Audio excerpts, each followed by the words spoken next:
മുടിയെടുക്കുക എന്നത് ഒന്നുകിൽ ആ 10ന്റെ അന്ന് തന്നെ അയാൾക്ക് എടുക്കാം, ഈ 2 കർമ്മങ്ങൾ കഴിഞ്ഞതിന് ശേഷം.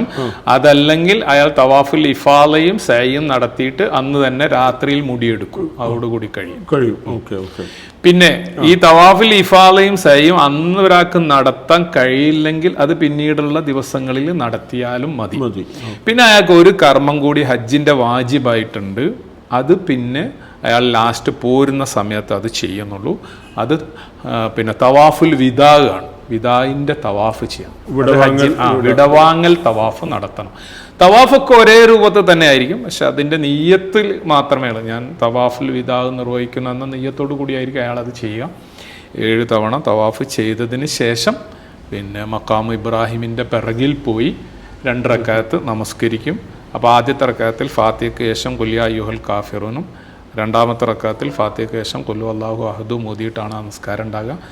അതിനുശേഷം സംസം കൂടി കുടിച്ച് പ്രാർത്ഥിച്ച് കാബയോട് വിട പറഞ്ഞ് പോന്ന് നാട്ടിലേക്കുള്ള അല്ലെങ്കിൽ മദീനയിലേക്ക് പോകാൻ. പിന്നെ മദീനയിൽ നിന്ന് മക്കയിലേക്ക് ഹജ്ജി മടങ്ങുന്നുണ്ടാവില്ല, മദീന എയർപോർട്ട് വഴിയായിരിക്കും നാട്ടിലേക്ക് വരുന്നത്. അപ്പോൾ അവസാനമായിട്ട് കാബ വിട്ട് പോരുന്നേരം ചെയ്യുന്ന തവാഫാണ് തവാഫുൽ വിദാ. അത് ഹജ്ജിൻ്റെ വാജിബാണ്. അതുകൂടി നിർവഹിക്കുന്നതോടുകൂടി പൂർണ്ണമായും വളരെ സംതൃപ്തമായി ഹാജി അയാളുടെ കർമ്മങ്ങൾ പൂർത്തീകരിച്ചിട്ടുണ്ടാകും. ഈ തവാഫുൽ വിദായോട് കൂടിയാണ് ഹജ്ജ് അവസാനിക്കുന്നത്.